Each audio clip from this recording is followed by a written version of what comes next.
जय यीशु की बच्चों बच्चों आप सभी कैसे हैं? ठीक है। आपके मम्मी पापा कैसे हैं? माता पिता कैसे हैं? सभी स्वस्थ हैं? अच्छी बात है। तो बच्चों आपको विश्वास प्रशिक्षण के बारे में बताऊंगी और आपको धर्म शिक्षा पढ़ाऊंगी। जिस तरह से आप दूसरे विषयों के बारे में पढ़ रहे हैं उसी तरह से अब आप धर्म शिक्षा भी पढ़ेंगे। आपकी किताब का नाम विश्वास प्रशिक्षण श्रृंखला 2 है। ठीक है। इस किताब में, इस पुस्तक में आपके 3 भाग हैं। 3 में से पहला भाग है मनुष्य को परमेश्वर का वरदान। ठीक है, मनुष्य को परमेश्वर का वरदान। फिर सुंदर, उसमें पहला अध्याय है आपका सुंदर प्रकृति, परमेश्वर का वरदान। ठीक है। फिर दूसरा है आपका सजीव प्राणी। फिर तीसरा अध्याय है आपका मनुष्य, परमेश्वर का सबसे महान वरदान। ओके। फिर उसमें चौथा है मैं परमेश्वर का वरदान हूँ। 5वां है मेरी प्रतिभाएं, जो आपके टैलेंट्स होते हैं। फिर छठा आपका मेरा परिवार और 7वां है आपका हमारा समाज।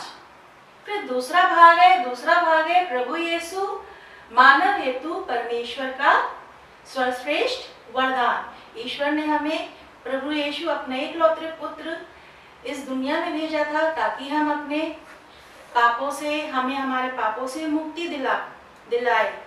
तो ईश्वर का सबसे महान वरदान क्या था? प्रभु यीशु। तो उसमें भी आपके 6 पाठ हैं, 6 अध्याय हैं। ठीक है। 8वां अध्याय उसमें क्या है? प्रभु यीशु मनुष्य जाति के लिए सबसे महान वरदान। 9वां अध्याय है प्रभु यीशु बच्चों के लिए सबसे महान वरदान, क्योंकि जीसस जो है, प्रभु यीशु जो है वो बच्चों से सबसे ज्यादा प्यार करते थे, तो बच्चों के लिए सबसे महान वरदान है।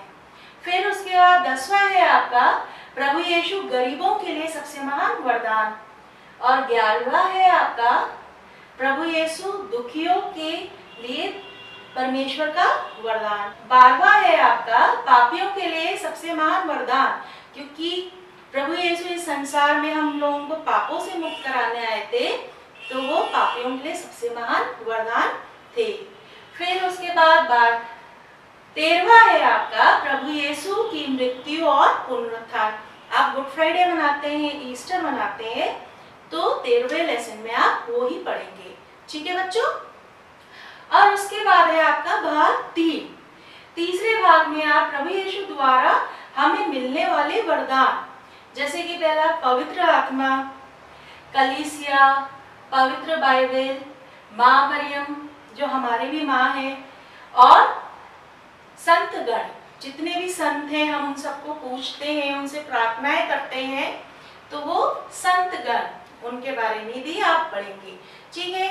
आप सभी के घरों में सबके माता पिता अलग अलग संतों को से प्रार्थना करते हैं, तो आप उन सबों के बारे में भी जानेंगे। अब देखिए बच्चों, सबसे पहले आप मुझे ये बताइए, ये क्या है? ये माला विनती रोजरी है। इसे हम माला विनती बोलते हैं। इसे हम क्या बोलते हैं? माला विनती रोजरी बोलते हैं।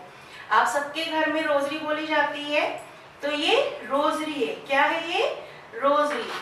और दूसरा ये है, ये क्या है? ये भी आपके घर में प्रार्थना के समय आपके मम्मी पापा, भाई बहन, घर के बड़े लोग पढ़ते हैं। ये क्या है? पवित्र बाइबल है, जो आप सबको पढ़नी चाहिए। ठीक है बच्चों। तो बच्चों अब हम आज अपने पहली क्लास में, पहले सेशन में भाग 1 का पहला अध्याय पढ़ेंगे, और वो क्या है? सुंदर प्रकृति। प्रकृति से आप क्या समझते हैं? प्रकृति का मतलब है नेचर। नेचर जो गॉड ने बनाया है, ईश्वर ने बनाया है। ईश्वर ने हमारे लिए नेचर बनाया है, प्रकृति बनाई है, पेड़ पौधे, नदियां, चांद, तारे, सूरज, ये सब चीजें किसने बनाई है? हमारे लिए ईश्वर ने बनाई है। ठीक है। तो मैं आपको सबसे पहले पिक्चर्स दिखाऊंगी, चित्र दिखाऊंगी। उस चित्र में आप बताएंगे देख के कि इसमें क्या हो रहा है। अब पहला चित्र देखिए। पहले चित्र में आप क्या देख सकते हैं कि इसमें जो एक बेटी है, लड़की है, वो अपना बर्थडे मना रही है और उसकी मम्मी क्या कर रही है, वो उसको गिफ्ट दे रही है। ठीक है।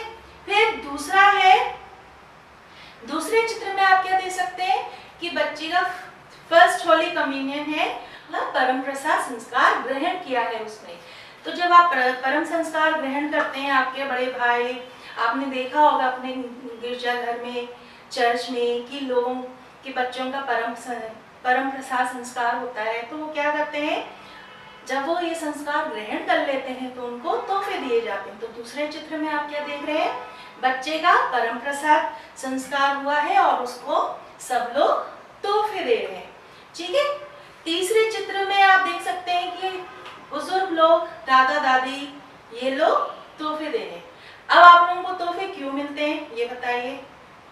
क्योंकि ये देना है? नहीं, क्योंकि जो लोग भी आपको तोहफे देते हैं वो सब लोग आपसे प्यार करते हैं। जब आप खुश होते हैं तभी आपके मम्मी पापा खुश होते हैं, दादा दादी खुश होते हैं, आपके रिश्तेदार खुश होते हैं।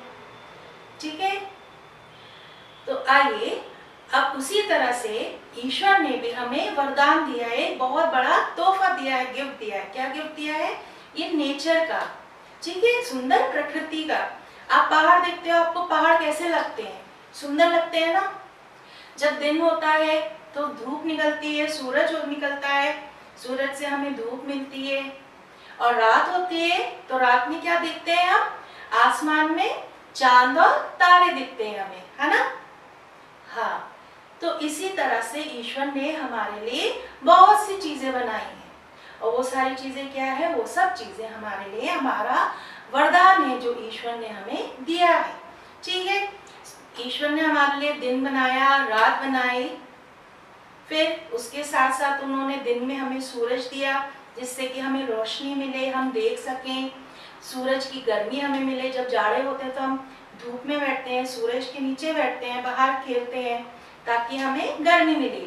और फिर रात में क्या होता है? रात में अंधेरा होता है, चांद आते हैं, तारे आते हैं और हम लोग सब सोते हैं। दिन में हम सब अपना काम पूरा करते हैं और रात में हम आराम करते हैं। ठीक है। उसी तरह से नदी बनाई, ईश्वर ने नदी बनाई है, पेड़ पौधे बनाए हैं, पहाड़ बनाया।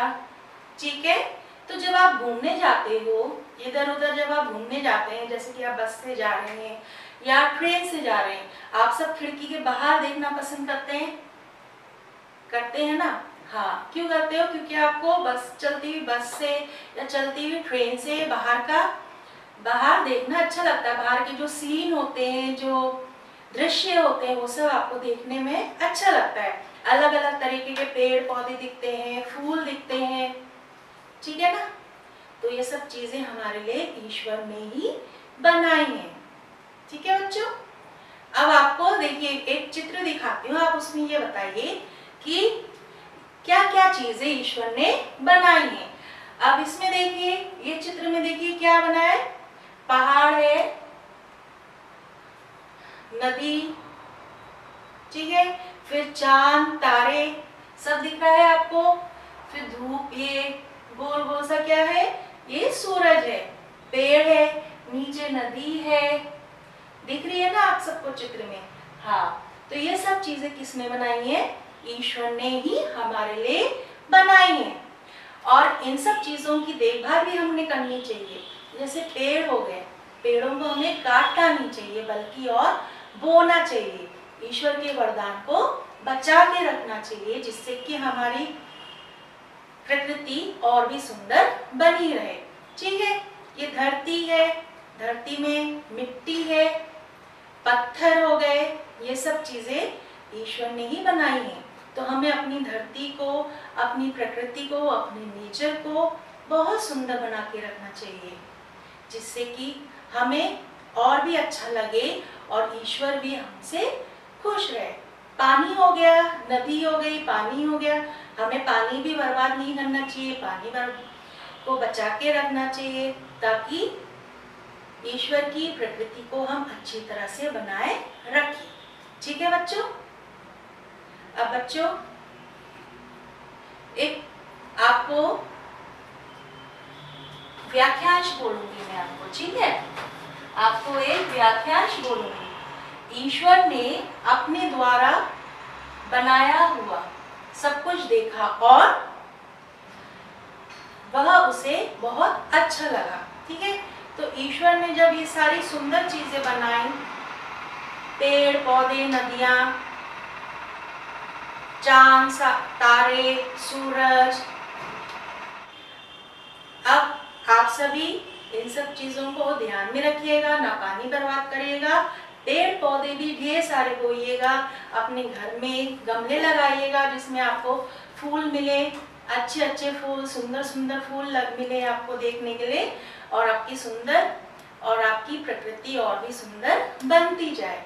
इसके लिए हम आपसे यही बोलूंगी कि आप अपने सुंदर प्रकृति को और भी अच्छा सुंदर बना के रखिए।